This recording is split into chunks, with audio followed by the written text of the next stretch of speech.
with over, let's start that over. Millie's a certified financial planner with over 17 years of experience, and she works with independent women, single, widowed, divorced, or women who keep finances separate from their partners.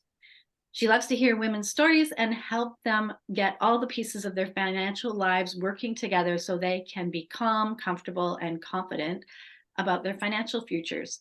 Outside of work, she's an amateur musician, did not know that.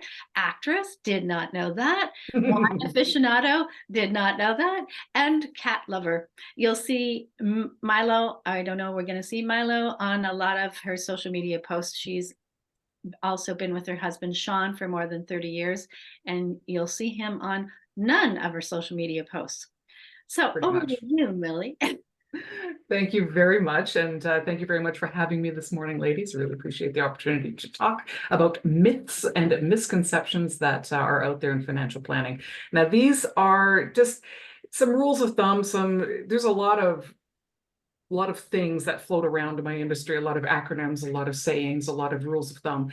These are just some of the ones that they either no longer apply or they never really made a lot of sense in the first place. And the myth number one is about how much money you should have in stocks as a function of your age. So the myth is that 100 minus your age is how much of your portfolio should be in stocks. So if you're 50 years old, that means that 50% of your money should be in fixed income and 50% of your money should be in equities. And then as you age, that proportion changes so that by the time you're 80 years old, 80% of your money should be in fixed income and 20% should be in equities. It sounds easy enough, but in reality, it's a very crude generalization because it doesn't take into account your individual goals, your individual time horizon, your individual investing experience, and your tolerance for risk, among many other financial planning guideposts. So, I mean, it sounds great, but it is a little too simplistic to be followed as a rule. For higher net worth individuals, this idea is especially outdated because if you have a lot saved, you would want to keep the proportion of assets that you don't need to live on in equities and keep that actually growing. So that's something to keep in mind. So another myth that is out there, and this is kind of for people who have a lot of money already, or what we call in our business high net worth people. They think that as long as they've got money, they don't need to bother themselves with financial planning, which really, come on, that's ridiculous. Because if the more this comes back to more money, more problems, if anything else. So the more money you have, the more you need to have an effective strategy to allocate your assets and how to invest that money. And any changes that you make should be focused on what your life goals actually are. And I think it comes down to a lot of these rules being things that people put out there as an idea of a blanket piece of advice that everyone should follow. And I really, really strongly believe that that is utter BS and that individual financial advice is what you really need for your individual circumstances because everybody is different. And trying to do something on the basis of a blanket recommendation, it's not going to do any favors. Myth number two, yeah, affluent people don't need plans. Well, we've already blown that one out of the water. Myth number three, financial planners only help with investing. And that used to have some truth to it because back in the day, financial planners spend a lot more time doing the nitty-gritty basics of moving money around. We had to do things with paper forms. We had to do things by making phone calls and sending faxes.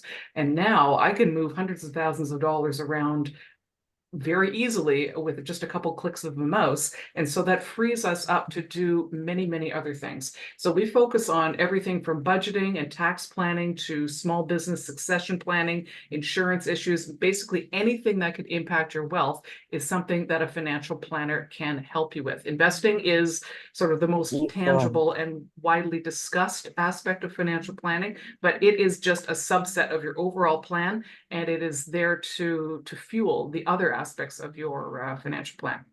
Myth number four, people don't really need a financial planner. And we had this discussion in our breakout group. A couple of people said that if they had to do it over again, they would have talked to a professional sooner rather than trying to do it themselves, which I found really interesting, especially considering how easy it is to to move money around now for most people. You don't have to call a broker in order to buy an investment. You can go on and do it yourself. And it's tempting to say, okay, well, that means that everyone should be doing it themselves. But if you think about your own sort of professional training and the work that you do in your business, can an unexperienced person do your job as well as you can?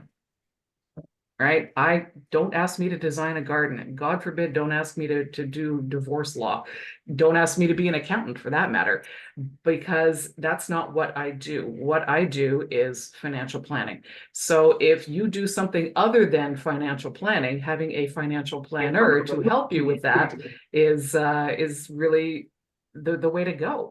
A financial planner does more than just provide information and expertise. You've got thoughts and ideas in your mind about what you want to achieve financially, but a financial planner can help you make that a concrete plan and make it work. We can help you determine the appropriate strategies. We can help you understand regulations like tax laws, and we can help you cope with the tough parts of finance, such as market volatility. It's one thing to say, okay, I'm going to invest in X, Y, and Z, but when the market crashes, and it's not an if, it's a when, how are you going to react to that? Are you going to make a decision that's going to impact you in a really negative way because you don't have anyone to bounce that off of?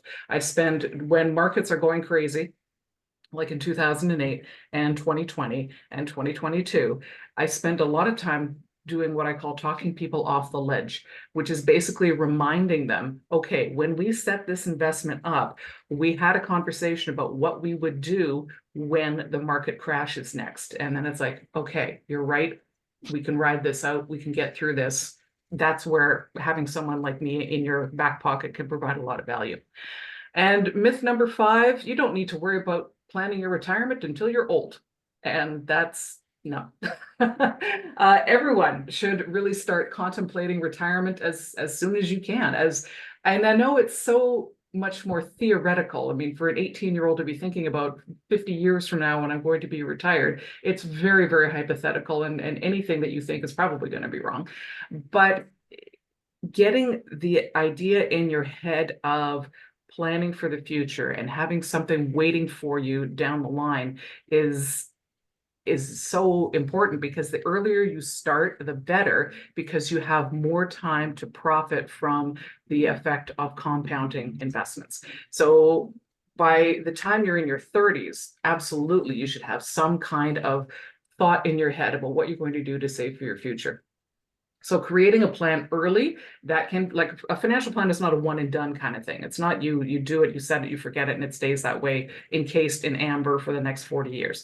It is a living thing. It is something that gets tweaked. It's something that gets changed, amended, adjusted, to help you deal with the changes in your life and your financial situation. It's not, you can start your plan 20, 30, 40 years before retirement, and that gives you a lot of time to make those adjustments as your lifestyle and your retirement dreams will change. So ultimately, if you take those kind of myths to heart and you think, okay, well, I'm going to just go buy these things and try to do it all myself, and it's a simplistic way of doing things, and you're making it harder for yourself than it has to be. And you are missing out on the benefits of working with someone who's got professional expertise. And that is always going to be a better option than by working with simplistic rules of thumb.